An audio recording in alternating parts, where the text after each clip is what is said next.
G'day guys, what's going on? SuperCoach here. Today I'm going to be reviewing my round 5 SuperCoach team.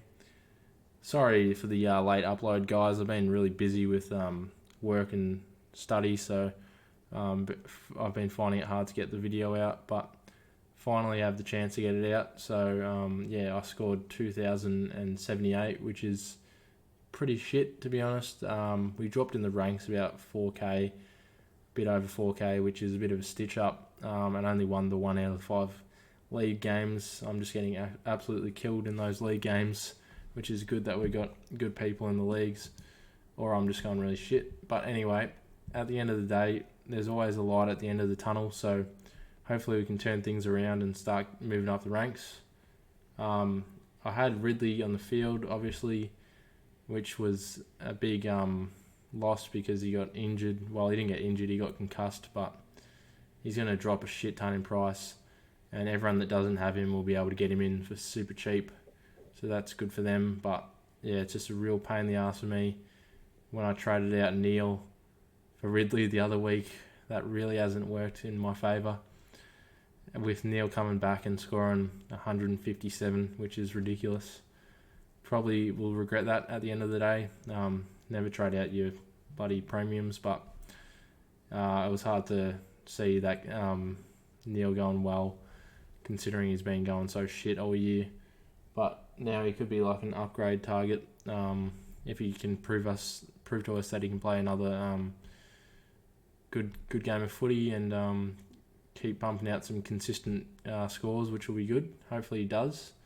But anyway, I bought in Steele and also Waterman last week for Orazio and Danaher, which really shits me. I'm really salty about that, to be honest.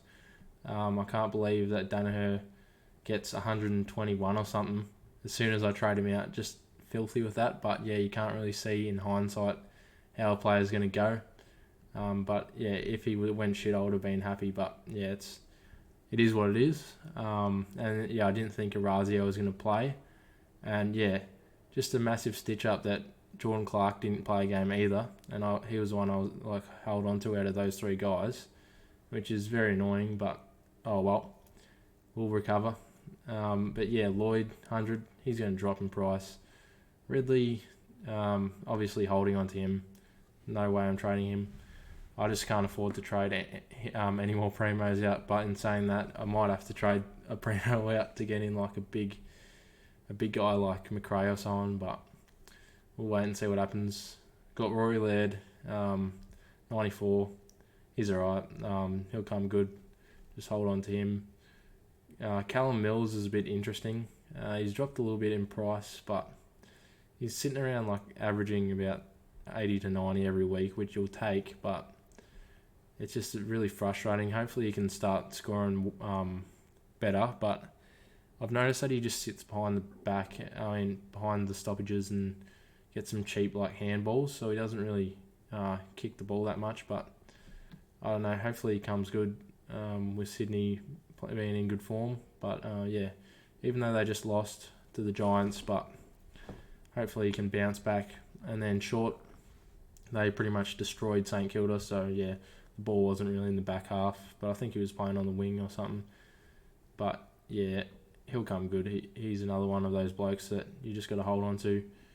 Wouldn't even think about trading any of these guys. And then Cozzy got 62, which is really good. Going to start making some more bank for being on the bubble a bit, which will be good. And then Jordan Clark didn't play and Highmore didn't play, which is very annoying. But hopefully Highmore comes back after Richmond just pumped Saints by a fair bit. In the midfield, Steele got 104.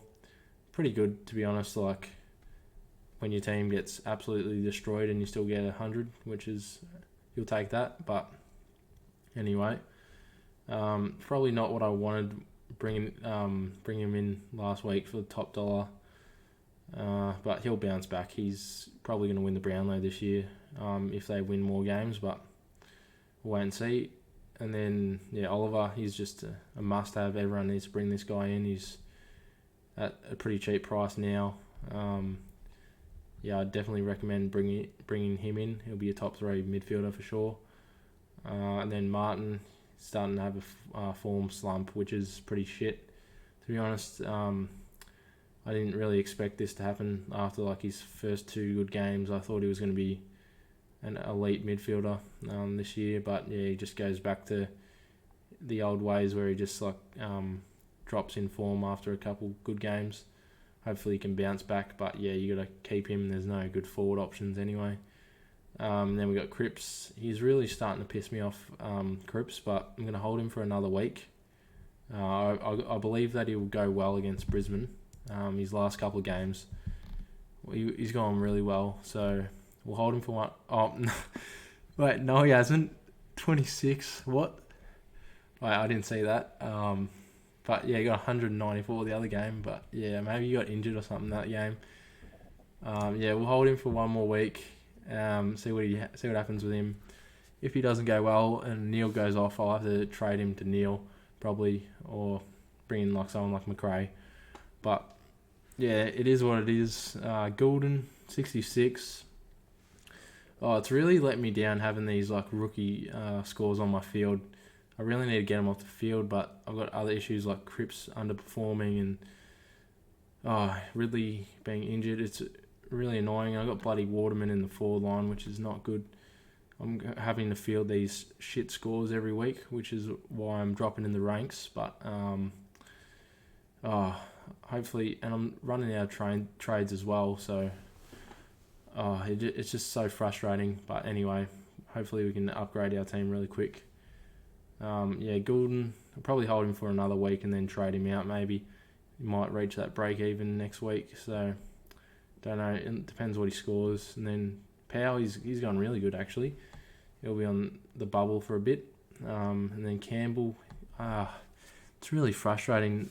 The thing that I used a trade to bring this guy in, and he hasn't even really gone up that much in price. Like he hasn't even gone up 100k, and I used a trade on him. Just an absolute waste of a trade. In hindsight, but yeah, we can't really predict that. McNeil, I had him on the field over Scott. For some reason, I thought he was going to get more of the ball, but yeah, that just sucks. I looked at the past games and he had more, but yeah, it's a rookie roulette, and the other guys didn't really play. But yeah, Scott, that's good for him. These guys are making a bit of cash. Hopefully, they've got good job security. And then here he is, the big man. Big Gawn, absolute beast. This guy is the best player in the competition by a mile. He's just so good at the minute. He's always been great. If you didn't start him, you're just like kicking yourself because this guy is the best player in the comp at the minute. He's just so good. Like you can just straight up captain him every week, and he'll perform every week. He's just a beast. Be super hard to get him in. He's at like 750k. That's ridiculous. And yeah, Grundy was killing it as well. Actually, I think he was on like 80 in the first quarter, but then he dropped off a bit. But yeah, it's good to see that Grundy's coming back. I was a bit worried about him. Still not sure if he's the second best ruckman. He definitely is, but Nick Nat might push him if he can like stay fit. But yeah, Gawn and Grundy always the best two. Flynn didn't play. Hopefully he comes back this week. I think Mummy's getting rested, which will be handy. Get Flynn back on the bubble. And then we got Dunkley. Just an absolute weapon, this guy. Oh, he's an absolute machine. He's an absolute must-have. That's what he is. If you don't have him, highly recommend getting him ASAP, like straight away. Because he might just go out of control. He just got 148, which is ridiculous. And then we got Tex, 85. I think he's got a higher break even now. Yeah, he's got 95 break even. I like Tex. I'm still not sure what I'm going to do with my trades this week, but definitely bringing in Lachlan Jones. I think, yeah, definitely bringing him in. And then we got Zeeble. Who would have thought this guy was 250k at the start of the year, and he's just gone off the chain. Like he's an absolute machine. This guy. If you didn't start him or haven't bought him in, you'd be absolutely gutted. This is such a steal for his price at the start of the year. But yeah, he could end up being a bloody keeper. The way he's playing now, you think he is. I definitely think he'll be a keeper. hopefully he can keep the form up. And then we got Warner. I don't know how he went, actually. I don't really watch the game too closely. I think, was Rowbottom back? Maybe he was. Maybe that affected his mid-time. But yeah, you'll take a 50, I guess, after the way he's been performing recently. But yeah, it's not really ideal. And then Rowe got 79, which is really good. I didn't actually watch the game, but I'm super stoked with that score. He's going to make a shit ton more cash. And then Waterman, I didn't watch that game either. Just 27, a bit unfortunate. And then on the bench, I got Fullerton, didn't play, and Tracy got 16, which is not ideal at all. I really need to try and look at trying to bring Scott into my forward line, or like a Brockman if he comes back. Or even Campbell will be a better option than having fielding one of these guys. But anyway, so we'll go on my trades. So we'll just put Ridley on the bench for the minute. Highmore might come back this week, hopefully. I'm still not 100% sure what I'm going to do. But I definitely know that Gawn is another straight-up captain option this week. He does play the big nank, but he's just in unbelievable form, which is unreal. But yeah, who else? A VC option? I don't know, we just VC Gawn maybe.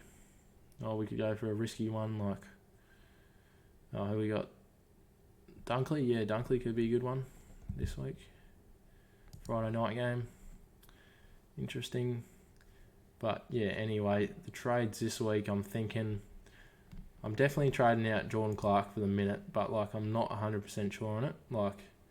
It's either Clark or like a Fullerton or someone, and then I can flip a Scott into the forward line and get Waterman off my field and bring in Jones. But what I'm thinking for the minute is, because heaps of players are going to be dropping a fair bit in price, and I need to get them in and have the cash for them next week. So one of my options is to trade out Clark and Tex and bring in, what's it called? Yeah, Jones, obviously. Where's Jones? Blah, blah, blah, blah. Oh, I should just type his name in, but anyway, there he is. Jones and probably Brayshaw. I'll put Dusty in the midfield. The forward line, sorry. Bring in Andrew Brayshaw.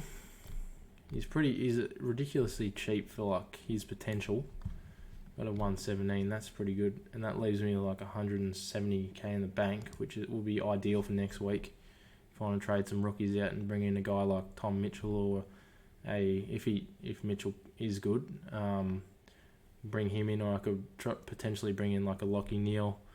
Might have to get rid of Goulden and Warner or something by then. But yeah, the scores are good. He just got tagged in those 2 games.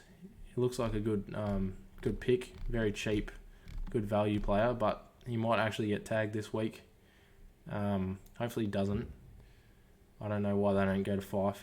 He's more of an impact player. But yeah, he plays North Melbourne, so that could be a massive game for him if he doesn't get tagged.